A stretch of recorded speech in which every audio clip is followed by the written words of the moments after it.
5 days before I handed my sister-in-law the notarized power of attorney document that would have given her legal control over every financial decision of my remaining life, I was sitting in Hattie Greer's barber chair getting my hair set, and Hattie said, very quietly, without looking up from her work, "I need you to stay after everyone leaves tonight." I had been coming to Hattie's shop on Clement Street for 14 years. She had done my hair the week I buried my husband, the morning my youngest left for college, and every third Thursday in between.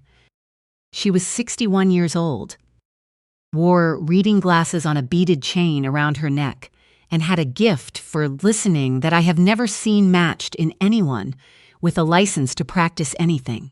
The shop was small, 3 chairs, a row of dryers along the back wall, and a door to a storage room that was always propped open with a cast iron doorstop shaped like a rooster.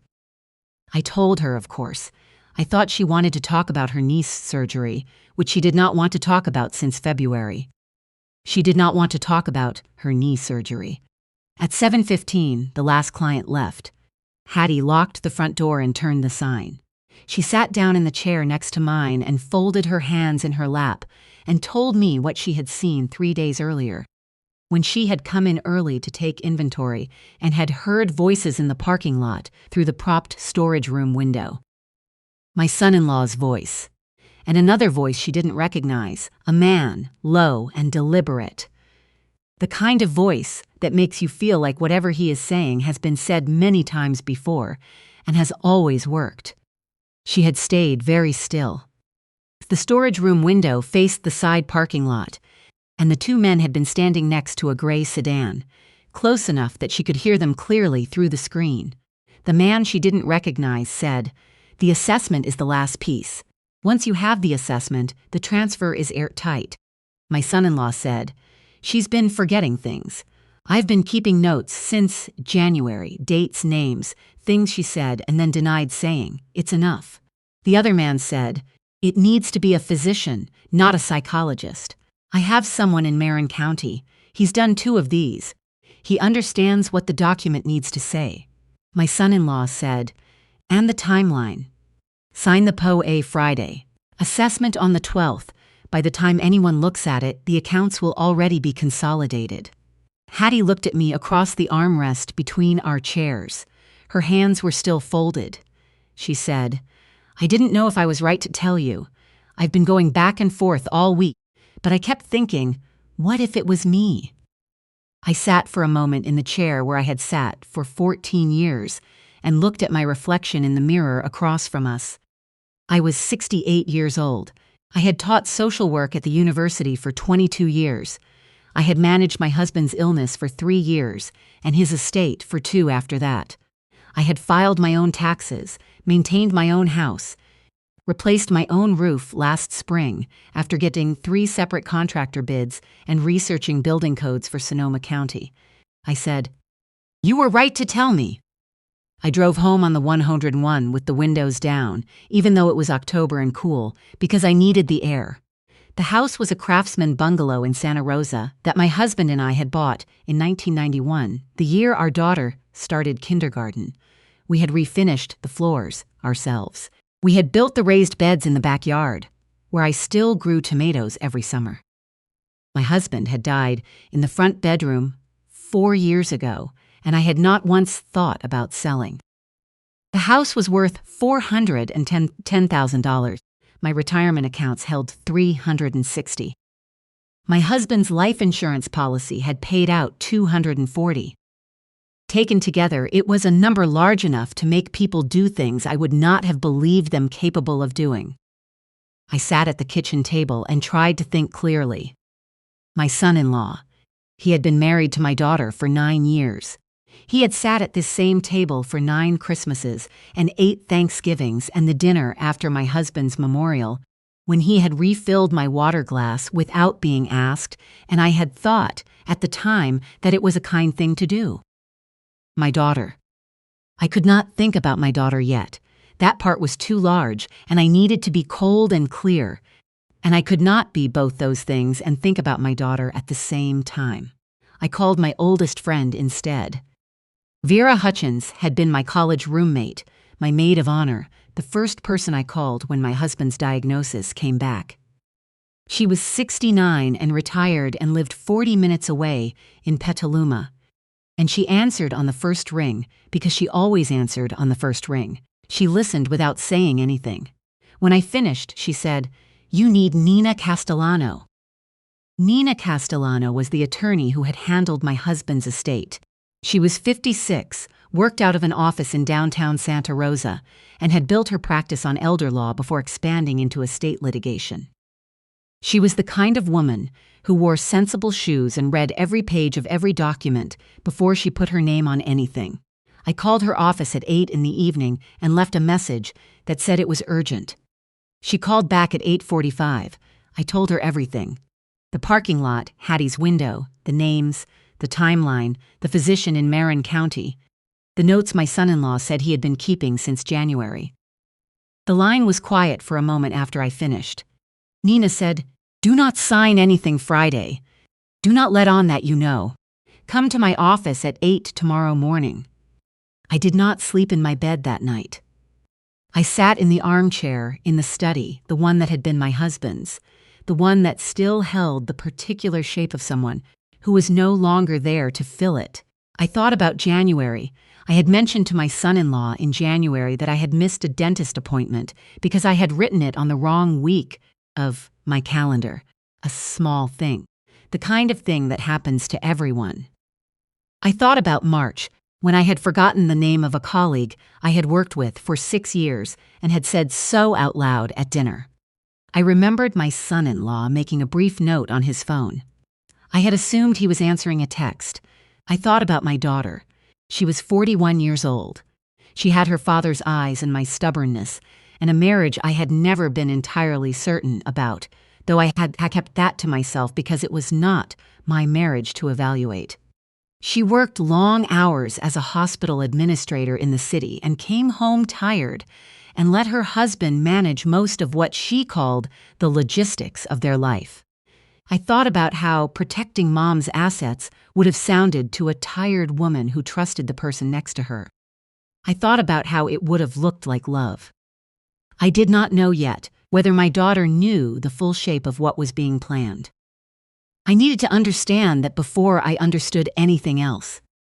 Nina's office was on the second floor above a dry cleaner that had been there since I moved to Santa Rosa. She met me at the door with coffee and a legal pad already open. I handed her the power of attorney document my son-in-law had given me 3 weeks earlier, the one I had been told was standard estate planning, the one I had been slowly reassured into accepting as routine. She read it twice. She set it down and tapped the third page. "This grants your son-in-law sole discretionary authority over all financial accounts, real property transactions, and medical decisions, with no cosigner requirement and no periodic review clause." She looked at me. "This is not standard. A standard document of this type would include a springing clause, meaning it activates only upon documented incapacity. This activates on signature." I said. "He told me it was the same document his parents used." She said, "It is not." She set the folder aside. "Tell me about the physician in Marin County."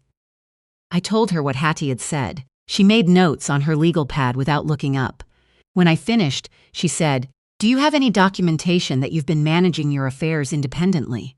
Bank statements in your name, correspondence, anything that establishes a pattern of competence over the past year?" I thought about it. I re-roofed my house in April. I got 3 bids, negotiated the contract, handled the permit. I have all the paperwork. She looked up. "That will be useful." She wrote something and underlined it. "I want to recommend an investigator. His name is Dale Fenton. He spent 18 years in financial crimes with the California Department of Justice. He is quiet, and he is thorough, and he charges a flat rate." She wrote the name on a card and slid it across the desk. "What I need you to do today is call your son-in-law. Tell him you have a conflict Friday and ask to reschedule. Give me nothing that raises alarm. Give us 72 hours. I drove home through Santa Rosa and called my son-in-law at noon. His voice was easy and warm when he picked up. He said, "Everything okay?" I told him I had a scheduling conflict with a former colleague and asked whether we could push the signing to the following week. He says, absolutely. No rush. These things happen. He said, we just want to make sure you're taken care of. That's all. I thanked him. I held the phone for a moment after we hung up and listened to the silence in the kitchen.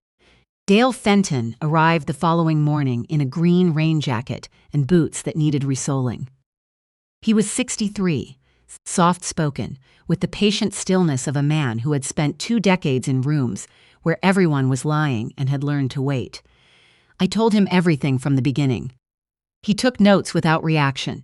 When I finished, he asked for the power of attorney document, my son-in-law's full name and employer, the name of the physician in Marin County if I had it, and any documentation I had of my own financial management over the past 18 months.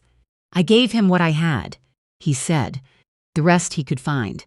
At the door he turned and said, one question. Your daughter. Do you believe she is a participant in what's being planned, or do you believe she is being used? I thought about my daughter, the way she deferred to her husband in practical matters, the way she had started calling me more often in the past year, checking in, asking gentle questions about whether I was managing. I had thought it was grief. I had thought it was love. I don't know, I said. That's the thing I need to understand most. Dale nodded. That's the right thing to need to understand. He left. Vera came over that afternoon and sat with me at the kitchen table while I went through 14 months of documents. The first meeting summary in August of the previous year, drafted on my son-in-law's letterhead as a favor, he had said, so I would have something to refer back to. The referral to a financial family advisor the following month, the power of attorney document in September, the signing date proposed for this Friday, 14 months of careful, incremental steps, each one following naturally from the last, each one presented as consideration for me. He knew you were still grieving. Vera said, he knew you were still grieving. He knew you would hear the word protection and feel grateful. At 10 that night, Dale texted, found the physician, and something else. Can you get your attorney there by 10 tomorrow? Nina arrived at 9:50. Dale arrived at 10 exactly and set his briefcase on the kitchen table. He opened it and placed 2 folders on the table. He said, I'll start with the physician. The physician in Marin County had a valid general practice license in California. He had completed a weekend continuing education course in cognitive screening 18 months ago. He had no board certification in neurology, no hospital affiliation, no published research. He had billed as a consulting evaluator in 3 separate estate matters in the past 2 years, all involving women over 65, all involving the transfer of assets to an adult family member within 60 days of the evaluation. Dale had spoken to a retired colleague in the AG's office in Sacramento off the record. In every case, Dale said, the evaluation was requested after the principal had already signed documents granting authority. The evaluation was retroactive. Its purpose was not to determine capacity. It was to make any future challenge to the documents more difficult. Nina said, he was scheduled to evaluate you on the 12th, 5 days after you were supposed to sign Friday. I looked at the folder. The second folder was my son-in-law. He had worked for 3 years at a wealth management firm in San Francisco that had settled a client complaint in 2020. A woman, 71 years old, whose daughter had brought him in as a financial advisor 6 months after her husband died. The settlement was sealed. He had left the firm the following year. The complaint had been filed with the California Department of Financial Protection and Innovation and was still listed as resolved with no formal finding. Same pattern, Dale said. Widowed woman. Adult child who trusted him. Incremental document sequence over 8 to 12 months. Discretionary authority granted before the client fully understood the fee structure. He paused.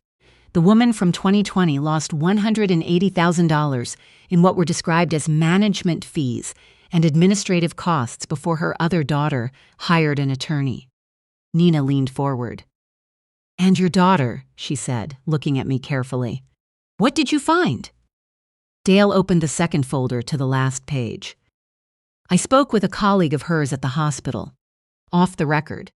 Your daughter believes this is legitimate estate planning. She believes the power of attorney is a standard document. She was told it activates only in the event of incapacity. He paused. She does not know it activates on signature. She was not shown the document. She was told about it. The room was quiet. She didn't know, I said. Not the full picture, Dale said. No. I sat with that for a long time. Long enough that Nina poured water, and Vera put her hand on the table near mine without touching it, which was the way Vera had always offered comfort, present but not presuming. I said, I want to reschedule the signing for Sunday at my house. Tell him I'm ready. Tell him I've thought it over and I want to move forward. Nina looked at me, and then, I want my daughter in the room. Nina was quiet for a moment. Are you certain? If she doesn't know, I said, she needs to find out the same way I did, in a room where she can see all of it. We called my son-in-law on Saturday morning. I told him I had been thinking it over and wanted to move forward Sunday rather than wait. He was pleased. He said he would arrange for their attorney, the way he said it, to be present. I said, of course. I said I would make lunch. I spent Saturday cleaning the house. I made my husband's apple cake, the one he had made every fall from a recipe his mother had written on an index card in 1974, the one that smelled like cinnamon and brown cane sugar, and Sunday afternoons that were safe. I sat at his desk in the study and looked at his photograph and told him what I was about to do. I told him I was afraid. I told him the afraid part didn't change anything. Vera arrived at noon on Sunday. My neighbor Gus Okafor, who had been a county court mediator for 20 years and who knew how to sit in a room without taking sides, arrived at 12:30. Nina was already there with a colleague from her office. Dale sat near the window with his briefcase. At 2:40, I heard a car in the driveway. My son-in-law came up the front walk carrying a leather folder. My daughter walked beside him in the gray coat she wore when she had come from work. She looked tired. She looked the way she had looked for months, a low-level tiredness that I had assumed was the job and had never asked about directly, because I was afraid of what she would say. A man I had not met before followed them, wore a suit that was too good for Sunday afternoon. I opened the door and smiled. My daughter hugged me. She smelled like the same lotion she had used since she was 16, something with lavender, the bottle I gave her every Christmas, because she never remembered to buy it herself. She said, "You look good, Mom. You seem better. I am better," I said. "Come in." I led them into the dining room. The table was set. The paperwork was laid out. Nina and Vera and Gus were seated along the far side. The unfamiliar attorney looked at the number of people in the room and recovered almost immediately, which told me something about how practiced he was at recovering. He introduced himself. He said he was there to facilitate the signing and to make sure all parties were comfortable. I said, "I'd like to say something first, if that's all right." He said, "Of course." I looked at my daughter. She was watching me with an expression I recognized, attentive, slightly braced. The look she had worn since her father got sick, waiting for the news that would require her to hold something together. I said, 4 years ago, when your father was dying, I sat in a hospital waiting room for 11 hours and made every single decision that needed to be made. I called the doctors. I called the insurance company. I called the funeral home. I came home and I sat in this house alone, and the next morning I got up and I made coffee, and I started learning how to do the rest of it by myself. I looked at her. I never told you how hard that was. That's something I should have done differently. My daughter's eyes had gone careful. I nodded to Dale. He placed 2 folders on the table. I looked at my son-in-law. 3 weeks ago, you gave me a power of attorney document and told me it was standard, and that it would only take effect if I became incapacitated. I opened the first folder and turned it to face my daughter, not him. It activates on signature. It grants him sole discretionary authority over every account, every property decision, and every medical determination, with no cosigner and no review. My daughter looked at the document. She said, "That's not what he told me it said." Her husband said, There may be some confusion about the language. Nina said, the language is on page 3, paragraph 2, in a clause labeled Standard Administrative Provisions. It is the same clause used in a document that resulted in a client complaint against your husband in 2020. A woman in San Francisco lost $180,000. My daughter went very still. I turned the first folder toward her, his name at the top, the 2020 complaint summary, the settlement, the pattern. She looked at it for a long time. Then she looked at him. He said, that situation was completely mischaracterized. The client had agreed. Don't, she said, very quietly. Just that, I said.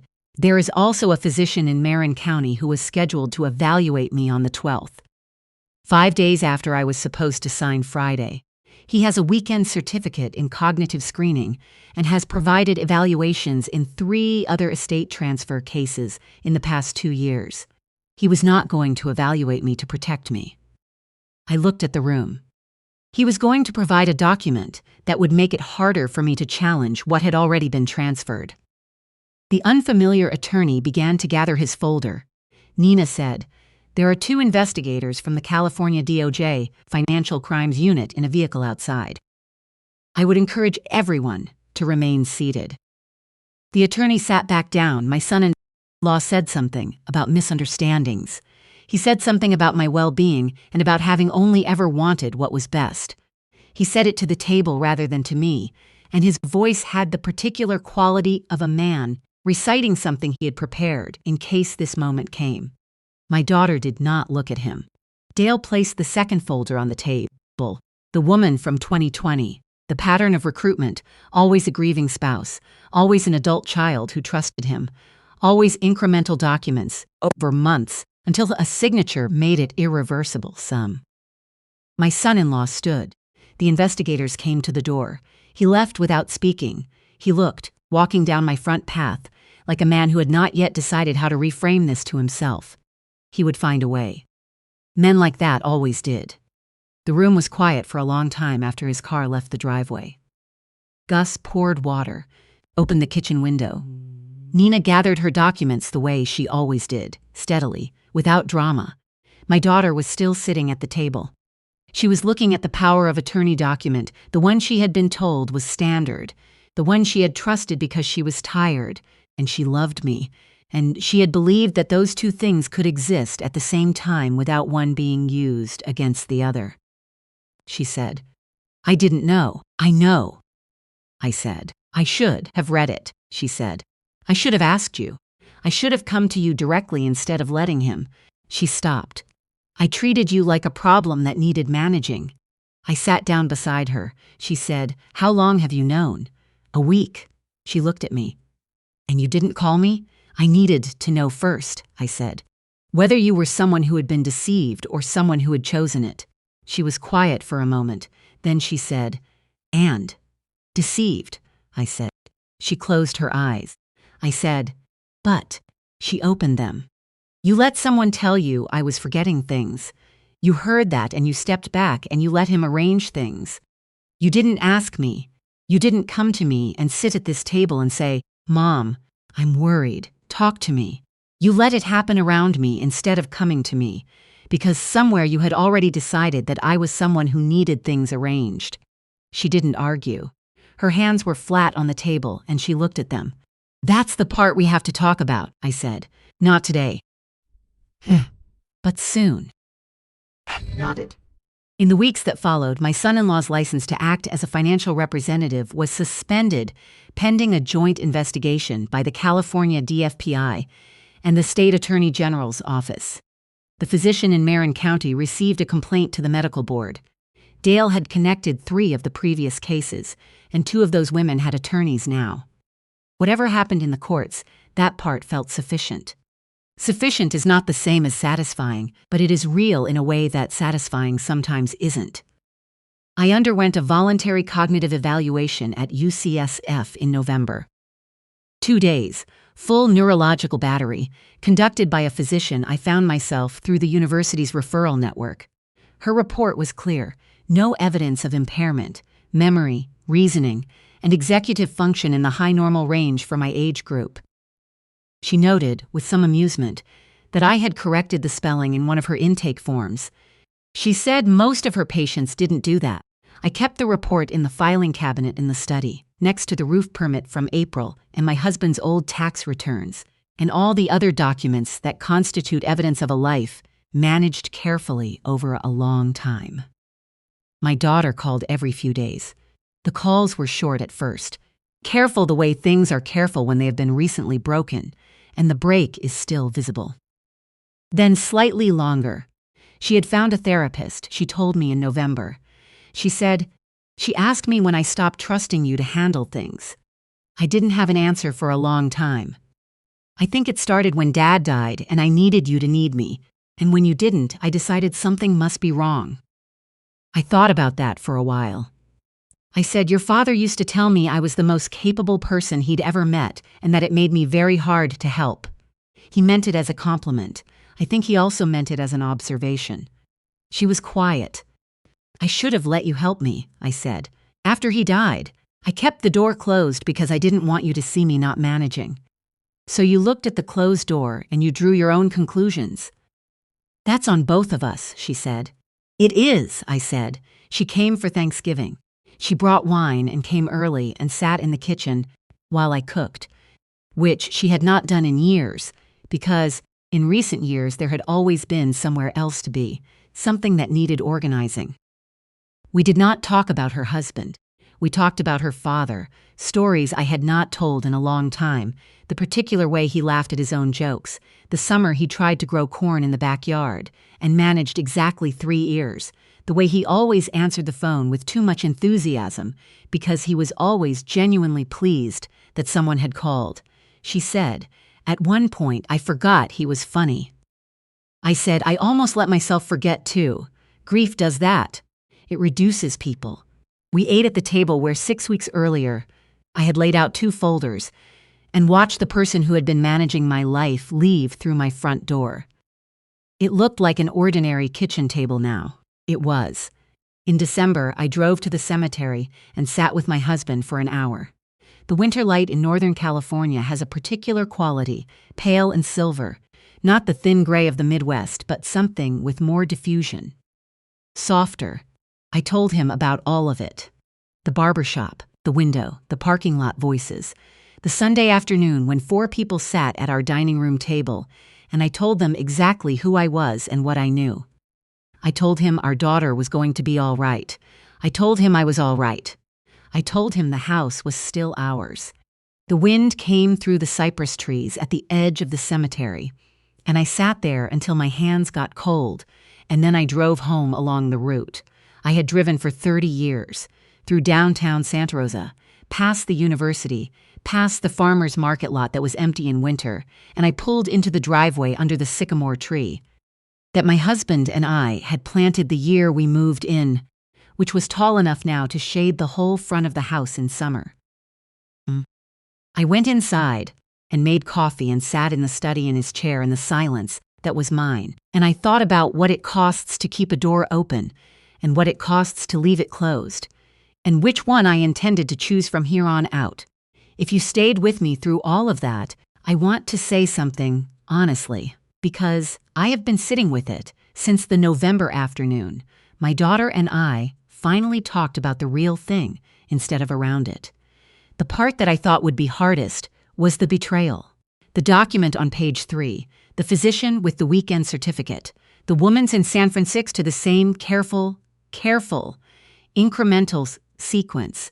The Karen, that was the part I had prepared myself to survive. But the hardest part was my daughter. Not what she knew. What she had already decided about me before anyone handed her a document to sign. The way she had looked at my closed door and called it decline. I helped create that space. I kept the grief private because I had always kept hard things private.